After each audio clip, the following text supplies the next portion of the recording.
بڑے سے بڑا مفکر، بڑے سے بڑا اچھا ادیب، عالی نسب شاعر جب بھی لکھتا ہے تو کتاب کے ابتدائیے میں مجبور ہوتا ہے لکھنے پر کہ میری کتاب کو امعان نگاہ سے پڑھیے، اگر کوئی غلطی، کوئی کوتاہی، کوئی سکم پائیں تو براہ کرم مجھے آگاہ کریں تاکہ آئندہ ایڈیشن میں اس کی اصلاح کر دی جائے۔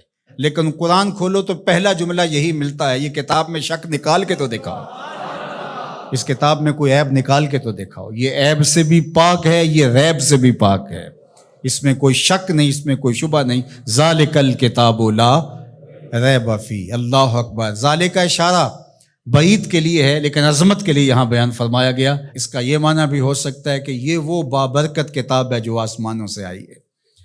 اللہ اکبر۔ یہ وہ کلام الہی ہے جس میں کوئی شک نہیں ہے۔ ھدی للمتقین، یہ کتاب متقیوں کے لیے ہدایت ہے۔ اللہ اکبر۔ اس کتاب کو ھدی للناس بھی کہا گیا، تمام لوگوں کے لیے ہدایت، اور ہدایت کے مفہوم کو آپ اچھی طرح سمجھتے ہیں، رہنمائی کرنے والی، راستہ دکھلانے والی، منزل تک پہنچانے والی، اندر کی بیماریوں کو دور کرنے والی، باطنی امراض کے لیے شفا۔ یہ کتاب ہدایت ہے، نور ہے، روشنی ہے، اور آسمانی تحفہ ہے جو حضرت انسان کو عطا کیا گیا۔ ہمارے دکھوں کا مداوع ہے، ہمارے دردوں کا علاج ہے، ہماری زندگی کو خوبصورت اسلوب دینے کے لیے یہ کتاب نازل ہوئی ہے، طریقہ حیات ہے، ہمارے لیے یہ منشور زندگی ہے۔ اس کتاب کے ساتھ ہمارا جڑنا ہمارے لیے اللہ کی قربت کا سبب و ذریعہ بن سکتا ہے۔ تو کہا ھدی للمتقین، یہ ہدایت ہے کن کے لیے؟ للمتقین، متقیوں کے لیے، اللہ سے ڈرنے والوں کے لیے۔ متقی وہ ہے جو وہاں پایا جائے جہاں اللہ اسے دیکھنا چاہتا ہے، اور وہاں نہ پایا جائے جہاں اللہ اسے نہیں دیکھنا چاہتا۔ علماء نے تقوی کے درجے بیان فرمائے۔ شرک سے بچنا ایک صورت ہے تقوی کی، کبیرہ گناہوں سے بچنا یہ بھی تقوی ہے۔ مختلف لوگوں کے مختلف درجے ہیں، صغیرہ گناہوں سے بچنا یہ بھی تقوی ہے۔ جتنا منصب بڑا ہوگا اتنا تقوی کا معیار بھی اس کو اتنا بڑا رکھنا پڑے گا۔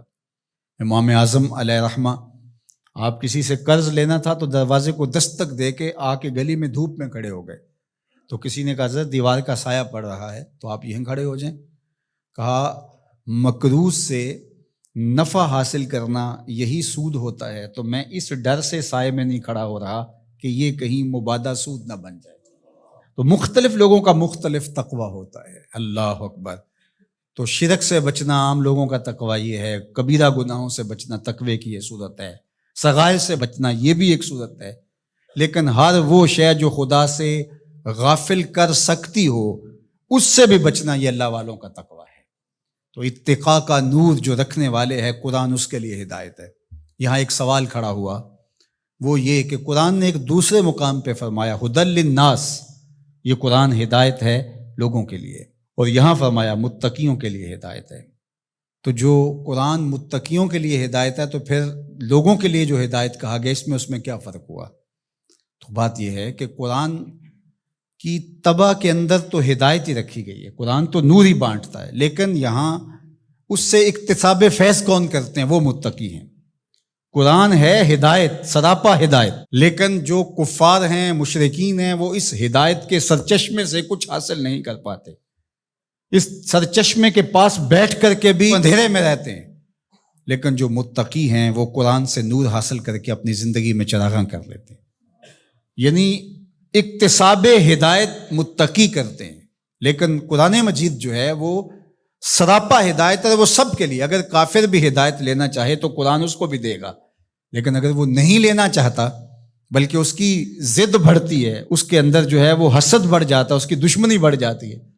قرآن مجید میں اللہ تعالیٰ نے دوسرے مقام پر ارشاد فرمایا، وَنُنَزِّلُ مِنَ الْقُرْآنِ مَا هُوَ شِفَاءٌ وَرَحْمَةٌ لِّلْمُؤْمِنِينَ وَلَا يَزِيدُ الظَّالِمِينَ إِلَّا خَسَارًا۔ یہ شفا ہے، رحمت ہے مومنین کے لیے، لیکن جو ظالم ہیں ان کا نقصان زیادہ ہوتا ہے، وہ خسارہ زیادہ حاصل کرتے ہیں۔ یُضِلُّ بِهِ كَثِيرًا وَيَهْدِي بِهِ كَثِيرًا۔ اسی قرآن سے کچھ ہدایت لیتے ہیں اور اسی قرآن سے کچھ گمراہ ہو جاتے ہیں۔ تو قرآن کا قصور تھوڑا ہے۔ 12 کے در لطافت تبش خلاف نیست، در باغ لالا رویت و در شورا بوم خاص۔ بارش کی فطرت کے اندر، طبع کے اندر کوئی اختلاف نہیں ہے، اس کے فردوس بدامہ قطروں کے اندر زندگی ہے، نور ہے، تازگی ہے، لطافت ہے، برکت ہے، حیات ہے۔ لیکن وہی بارش جب باغ میں برستی ہے تو لالا کے پھول پھوٹتے ہیں، گلاب مہکتے ہیں، کلیاں چٹکتی ہیں، یاسمین، نسرین، نسترن اور چنبیلی کے پھول بہار دیتے ہیں۔ اور وہی بارش جب گندگی کے ڈھیر پہ برستی ہے تو تعفن پھیلتا ہے، بدبو پھیلتی ہے۔ تو اب قصور بارش کا ہوا یا اس گندگی کے اندر چھپی ہوئی غلاظت کا؟ اس لیے قرآن ہے شفا، سراسر شفا ہے، سراسر نور ہے، سراسر روشنی ہے۔ لیکن اس کے لیے کیسے ہوگا جس کے اندر کفر کی بدی چھپی ہوئی ہے اور وہ جس سے روشنی لینا ہی نہیں چاہ رہا۔